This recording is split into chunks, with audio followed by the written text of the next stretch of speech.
Bien, buenos días. Hoy día tenemos en literatura las especies líricas. ¿Qué son especies? En otras palabras, especies significa clases o tipos de géneros o subgéneros de las especies que corresponden a uno de los géneros importantes, que es el género lírico.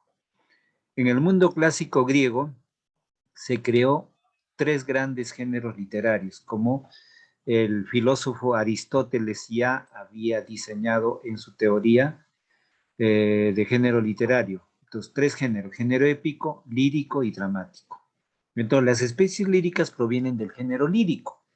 Y en el género lírico, ¿cuántas clases o formas del género lírico existen? Eso quiere decir, en otras palabras, especie, tipo o clase de la composición que pertenecen al género lírico. O diría también clases en el género lírico o tipos en el género lírico. Entonces, especies líricas dentro del género lírico. Acá tenemos una primera. Buenos días. Buenos días. Una oda. ¿Qué es una oda? Una oda es una composición poética que trasciende en un lenguaje muy hermoso, un lenguaje muy bello, un lenguaje de admiración, de respeto hacia alguien, hacia la naturaleza, hacia un santo, a Dios o hacia un tema importante. Entonces acá dice, expresa alabanza y entusiasmo. Bien.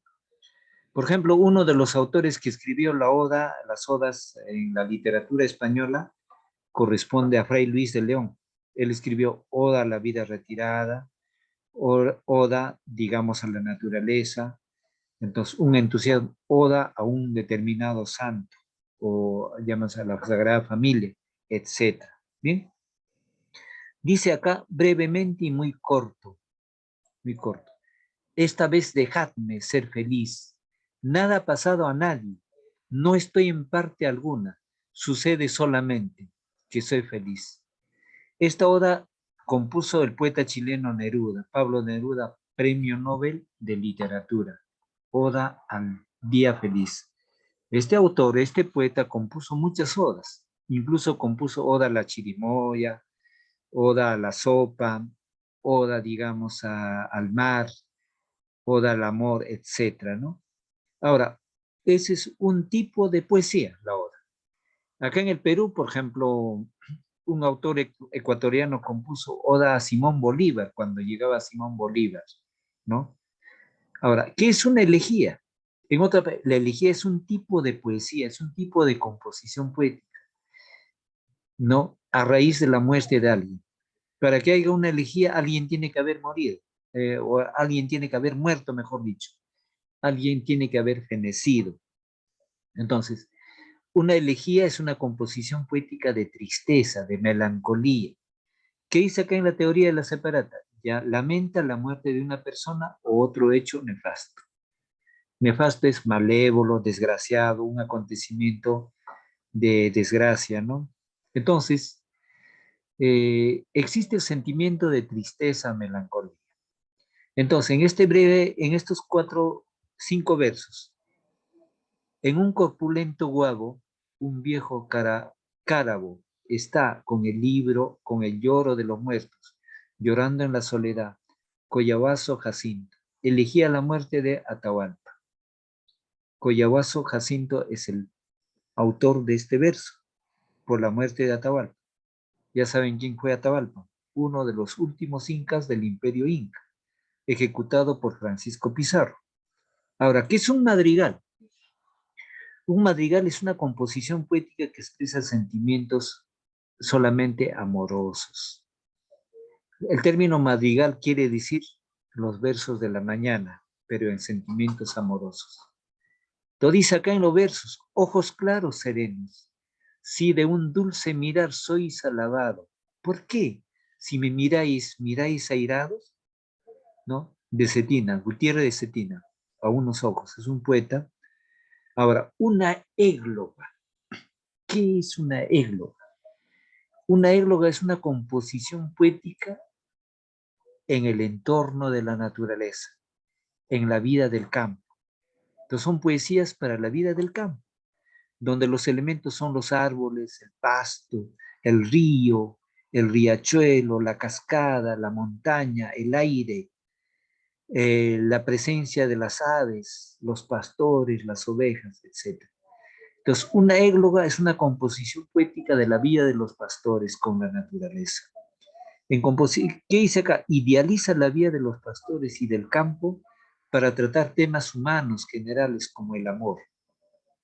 Entonces, en otra palabra, la égloga es el sentimiento amoroso de los pastores en presencia de los elementos de la naturaleza, los árboles, los ríos, las cascadas, las cataratas, el aire, no, el sonido onomatopéyico de los diferentes elementos, la montaña, el frío, la laguna, etcétera, ¿no? Acá brevemente, la fe no estimas de un amor sencillo, ni siquiera inhumano. Oyes mis quejas, por ti olvido las rústicas labores, por ti por ti fábula soy de los pastores. Andrés Bello. Andrés Bello fue un poeta venezolano que vivió bastante tiempo en Chile. Bien, imitación de Virgilio. ¿Quién fue Virgilio? Virgilio fue un poeta de la cultura romana, del mundo clásico, de la época del emperador César Augusto. Ahora, ¿qué es una epigrama? ¿No? ¿Qué viene a ser epigrama? Epigrama expresa pensamientos de manera ingeniosa y satírica, con una gran precisión y agudeza. Entonces, en otras palabras, diría que el epigrama es una composición poética satírica, creativa, ¿no? Con una crítica muy precisa, ¿no? Muy fuerte y con precisión. Yace la abeja en una gota de ámbar, atrapada en su néctar. Su laboriosidad tejió el sepulcro. Imposible encontrar mejor destino. Si la abeja crea, construye, procesa su propio néctar, su propio miel, y la miel es pegajosa. Al caer su miel no se pudo separar de su miel y ahí encontró su muerte. Bien, por eso, en una forma crítica, dice acá el poeta, ¿no? Yace la abeja en una gota de ámbar, porque de color ámbar es la miel, atrapada en su néctar. Su laboriosidad tejió el sepulcro, su propio trabajo tejió el sepulcro. Imposible encontrar mejor destino. Cayo Valerio Marcial, La tumba de la abeja. Interesante, ¿no? Figuras literarias. ¿Qué es una figura literaria? Esto pertenece a la preceptiva literaria. La figura literaria las figuras literarias están dentro de las composiciones poéticas, dentro de las composiciones poéticas, dentro de las poesías. ¿Qué es una figura? Figura es una imagen, pero en este caso las figuras literarias se van a diseñar con palabras.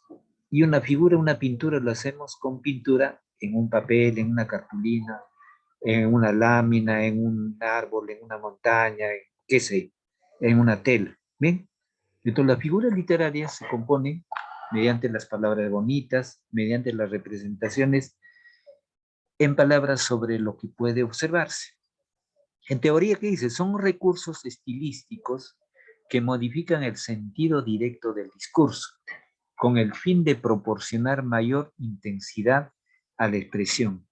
Afectan al lenguaje en el aspecto fónico, sonido de las palabras, sintáctico, orden de las palabras, y semántico, significado de las palabras. No son solo patrimonio de la literatura culta, no son solo patrimonio de la literatura culta, sino que también son muy usadas en el habla cotidiana. Por ejemplo, cuando decimos falda de cerro, estamos usando una metáfora, pues reemplazamos ladera por un objeto muy semejante a ella. No, entonces acá, por ejemplo, en las primeras clases de literatura, cuando decía, ¿no? La jirafa es un periscopio de montaña, ¿se acuerdan muy bien ustedes de eso? O si yo digo, por ejemplo, una metáfora sobre el búho, ¿no? Centinela de los cementerios. No es porque el búho esté en los cementerios, no, claro que están también en los cementerios, ¿no? No es porque esté cuidando el cementerio, no, simplemente el bufar del búho significa que alguien va a morir, de acuerdo a la idiosincrasia y la tradición. ¿Bien? Por eso dice centinela de cementerios. Ahora, los niveles. En figura literaria podemos encontrar niveles. Fónico. Cuando dice fónico, es el sonido de la expresión. Por ejemplo, yo le digo, en estos versos de Vallejo, hay golpes en la vida que son tan fuertes, yo no sé. Y si yo digo, hay golpes en la vida que no... Entonces yo digo, hay golpes en la vida. Entonces hay diferentes formas de entonar, ¿no? Cualquier frase podemos entonar en diferentes formas, ¿no? Entonces yo digo, por ejemplo, sobre un objeto, un instrumento de información, digo, el periódico. El periódico. El periódico son tres formas de entonación. Entonces lo fónico es la entonación que vamos a adoptar cuando recitamos, cuando leemos, cuando expresamos la expresión oral, ¿no? Entonces hay diferentes formas de entonar. Entonces se relaciona con los sonidos de las palabras. Aliteración es una figura literaria. Repetición de un mismo sonido dentro de una palabra o verso. Aliteración. Entonces, con el ala aleve del leve abanico. ¿Qué cosa se repite? El sonido, ¿no? La, la, a, nuevamente se repite a, le, be, del, le, be. Esa repetición de sonidos es la aliteración. Bien, acá lo escribe el poeta nicaragüense Rubén Darío. Onomatopeya. La onomatopeya es la imitación de los sonidos.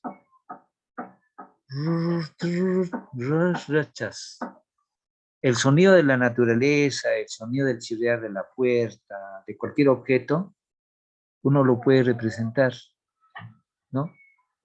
Entonces, eso lo dice César Vallejo en sus versos.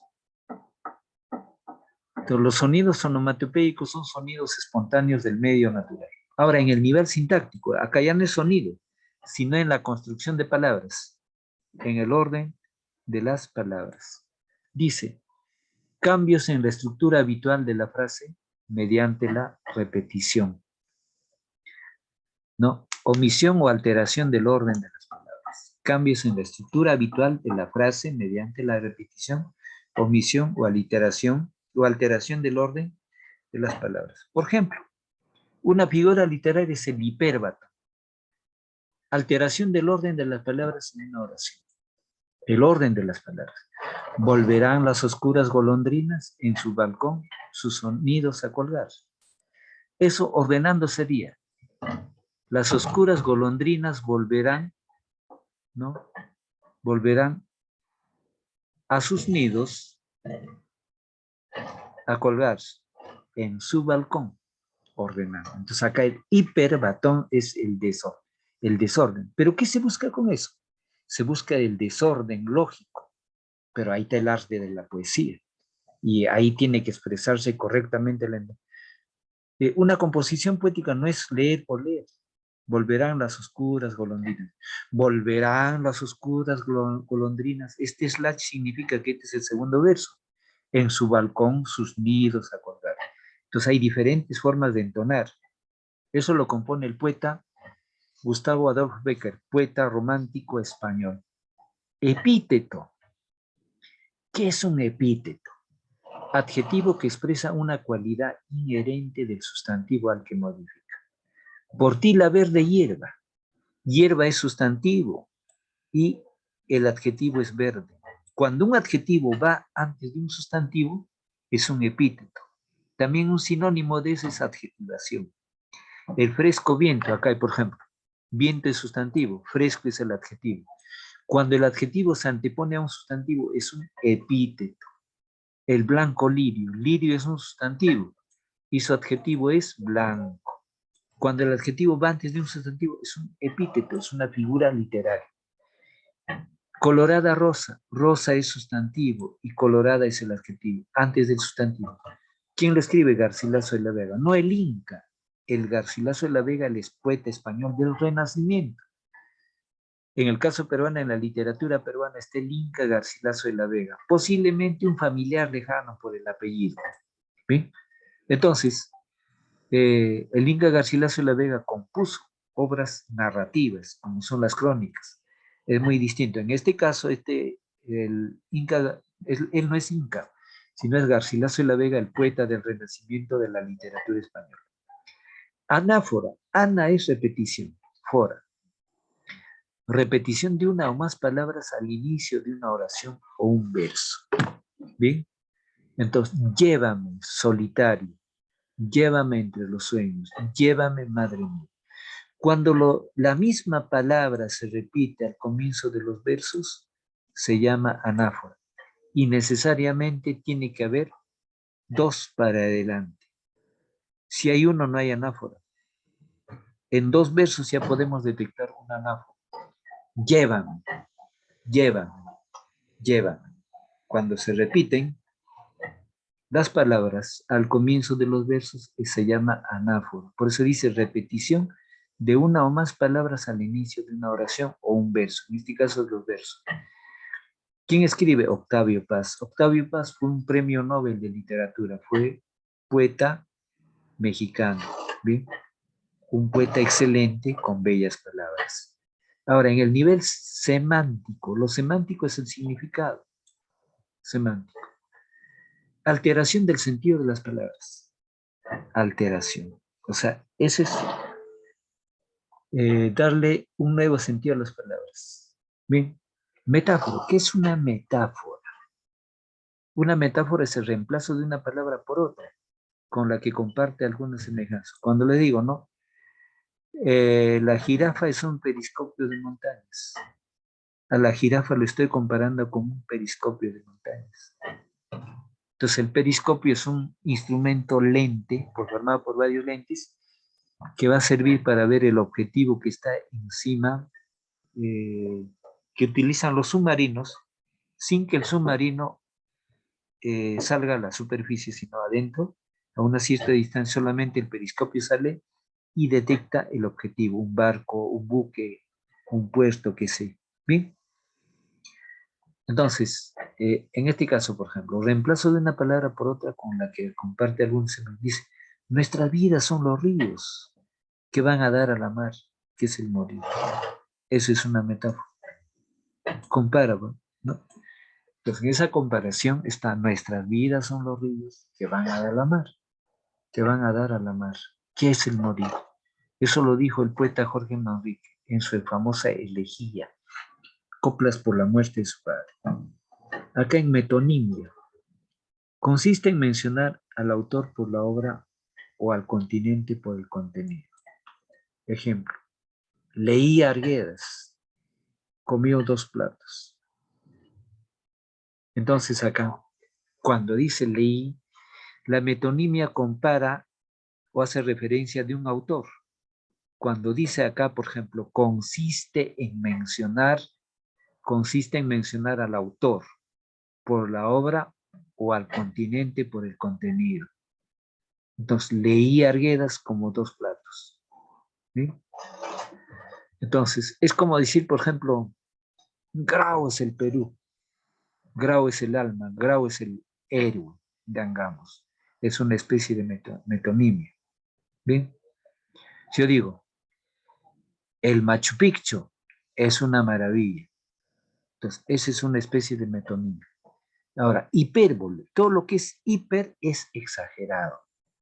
Todo lo que es hiper es exagerado. Entonces, en esta exageración vamos a ver qué. Exageración de un aspecto de la realidad, ya sea por exceso o por defecto.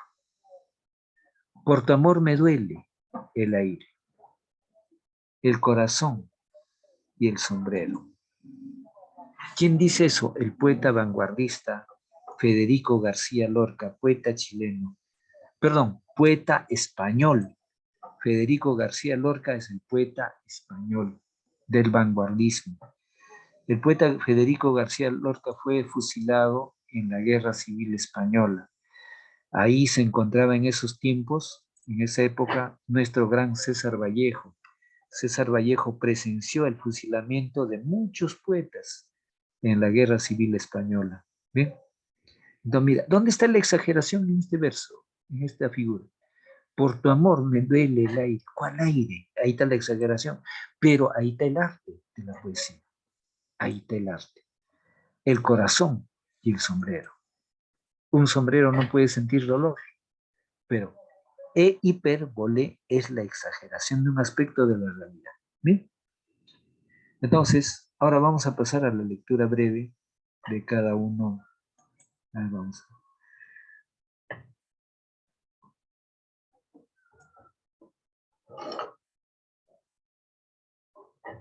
A ver, Díaz va a leer la parte subrayada de las dos composiciones, de los dos ejemplos.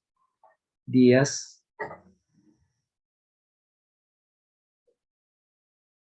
Sí, profesor. Sí.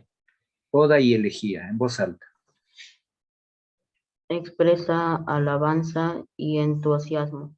Esta vez dejadme ser feliz. Nada ha pasado a nadie. No estoy en parte alguna. Sucede solamente que soy feliz. Elegía. Lamenta la muerte de una persona u otra hecho nefasto.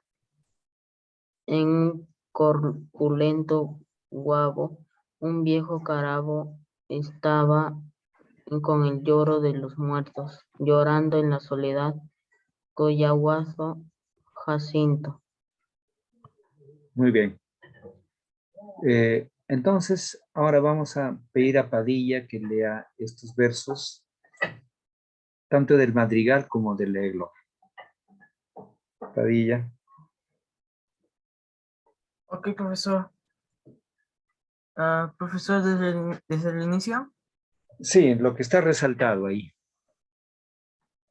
Ok, profesor. Madrigal, expresa sentimientos amorosos. Ojos claros, serenos, si de un dulce mirar sois alabado. ¿Por qué, si me miráis, airados?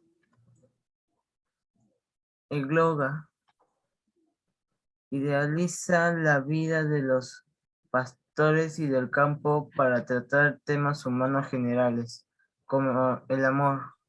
La fe no estimas de un amor sencillo, ni siquiera inhumana.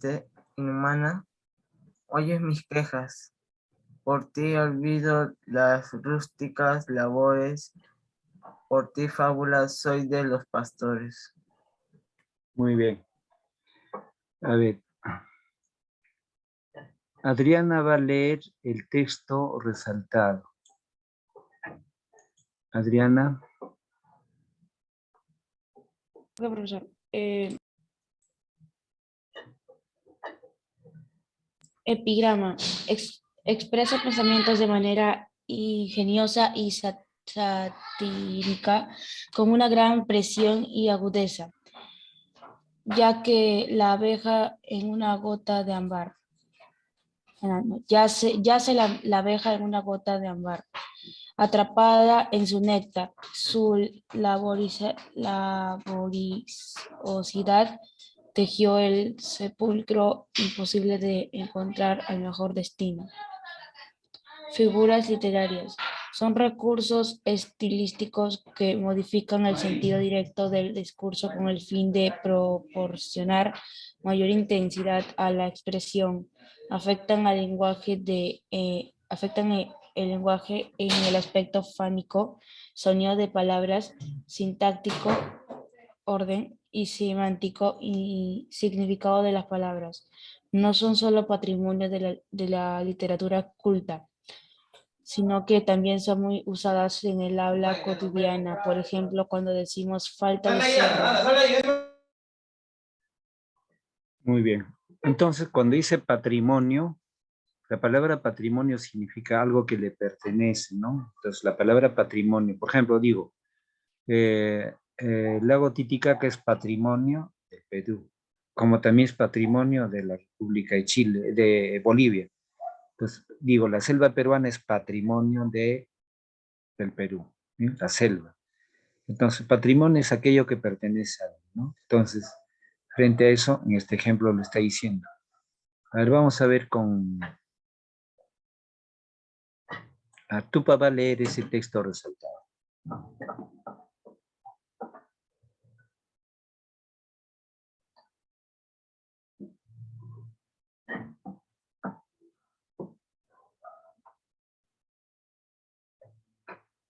A ver, no está Tupa. Si no está Tupa, a ver, al arco. Sí, profesor, sí. La Tupa, por Sí, favor. profesor. La parte resaltada. Fónico. Se relaciona con los sonidos de las palabras. Aliteración. Repetición de un mismo sonido dentro de una palabra o verso. Con él de leve abanico. Onomatopeya. Imitación de los sonidos. Ya, rum, truf, rat, chas. Muy bien. Entonces pasemos acá a la siguiente. Bien, en el nivel sintáctico va a leer, a ver, ya. Al arco va a leer ese texto resaltado.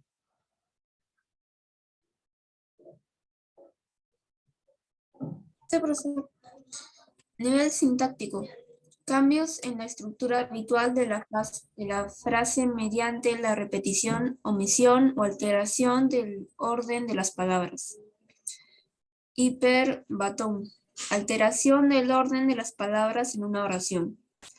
Volverán las oscuras golondrinas en su balcón sus nidos a colgar. Gustavo Adolfo. Epíteto. Adjetivo que expresa una cualidad inerte del sustantivo al que modifica.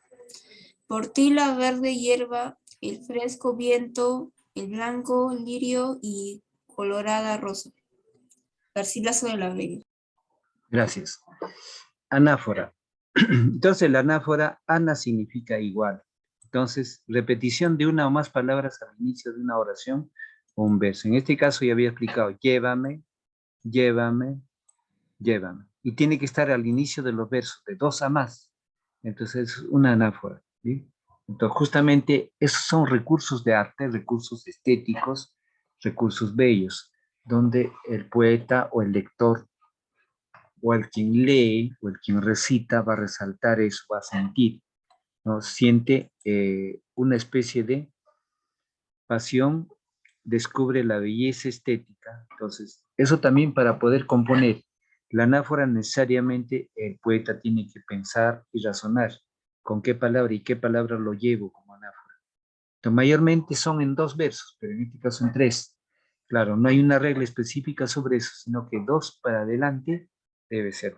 Es la misma, al repetirse la misma palabra estamos en el entorno de una anáfora. Ana es igual. Entonces, es igual las mismas palabras. ¿Sí? Ahora, en el nivel semántico. En el nivel semántico tenemos aliteración del sentido, alteración del sentido de las palabras. Alterar. Entonces, cuando digo al sentido, está en función al significado, porque lo semántico equivale a significado.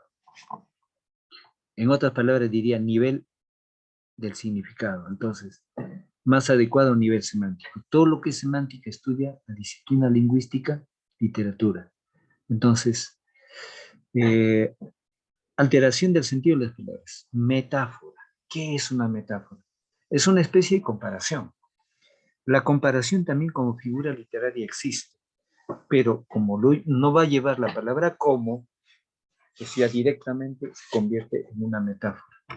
Entonces dice, reemplazo de una palabra por otra, con la que comparte alguna semejanza. Entonces, nuestras vidas son los ríos, ¿no? O sea, compara la vida de los hombres con los ríos, que van a dar a la mar. Desde luego, un grupo de alimentos deja de ser usado, pero puede arrojarse al mar, ¿no? Pero finalmente, en esta metáfora dice que van a dar a la mar, que es el morir. Entonces, el mundo clásico también pensaba así, ¿no? Por una especie de respeto al entorno natural. Entonces, eso lo escribe el poeta Jorge Manrique. Metonimia consiste en mencionar al autor por la obra o al continente por el contenido.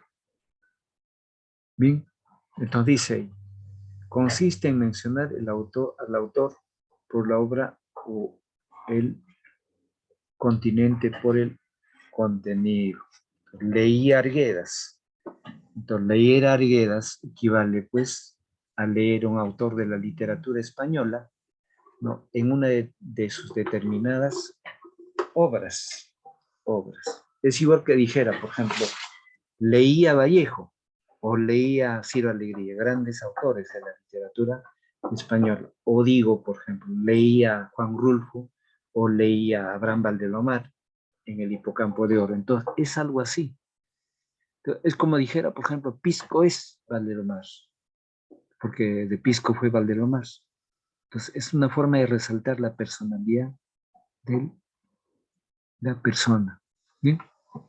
Ahora, hipérbole. Hiper es exageración de un aspecto de la realidad, ya sea por exceso o por defecto. ¿Bien? Hipérbole. Por tu amor me duele el aire, y tal exageración, el corazón y el sombrero. Bien, entonces tenemos ahí las composiciones poéticas, algunas y también las figuras literarias. ¿Alguna duda, alguna pregunta al respecto?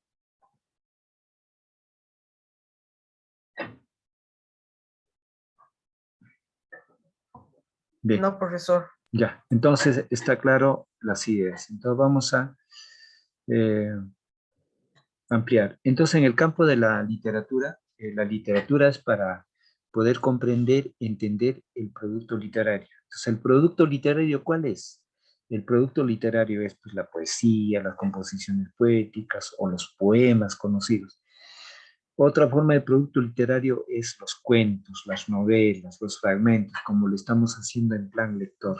Entonces, es una forma de poder entender, comprender e interpretar el contenido. No necesariamente tan igual que el poeta, sino con nuestras propias palabras. Eso es lo más importante.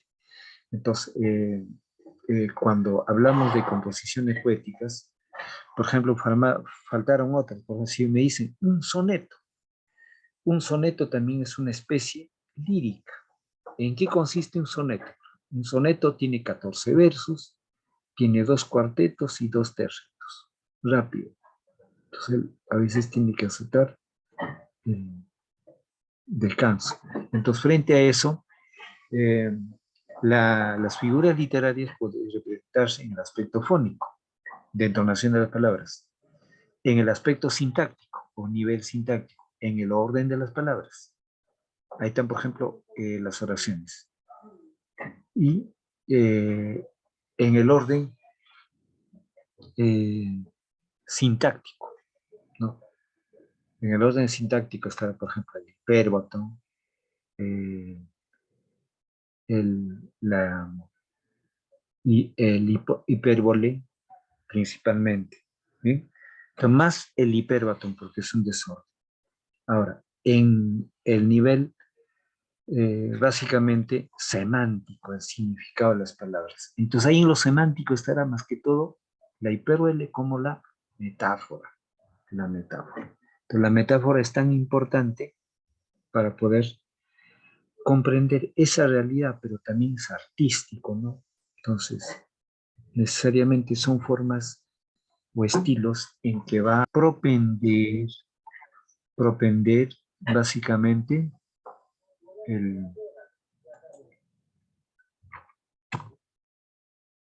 básicamente la creatividad literaria. ¿Bien? Entonces, en este tema de literatura solamente estamos viendo algunos temas por esta situación, porque hay muchas figuras literarias. Entonces ya el análisis a veces ya es en la práctica del plan lector, pero no siempre en plan lector leemos poesía, sino más estamos en el relato. Pero ya en los próximos grados se profundiza cuando se lee una composición poética, se puede identificar también las figuras literarias. Y el lenguaje es básicamente para poder interpretar dónde está la belleza, está por ejemplo la armonía, el orden de las palabras y el ambiente mismo festivo, ¿no? Entonces, es como por ejemplo, cerca de Navidad, las casas están adornadas de arbolitos. Entonces, en este caso, el adorno, ¿quién lo hace? el uso de las palabras con su expresión bella y hermosa, ¿no? Entonces, algunas palabras van a conocer más rápido que otras, ¿no? Por ejemplo, cuando escuchamos la palabra vergel, vergel simplifica un lugar de jardín, un jardín muy hermoso, ¿no? Entonces, desde ese punto de vista, en las composiciones también nosotros podemos aprender el significado de las palabras y eso es de suma importancia, suma importancia. Bien, entonces, pregunto, ¿hasta aquí está claro el tema de la literatura? Hemos visto tipos de géneros o subgéneros literarios y figuras literarias. Las figuras literarias es el ropaje, es el andamiaje, es el adorno que van a presentar para poder recibir inclusive una acción de un médico, ¿no? O llámese de un ingeniero o de un artista pintor, ¿no? Cada uno en su campo. Entonces, es importante eso. Entonces, ya culminando con la hora, ya voy por finalizado esta sesión de clase. Si no hubiese alguna pregunta más.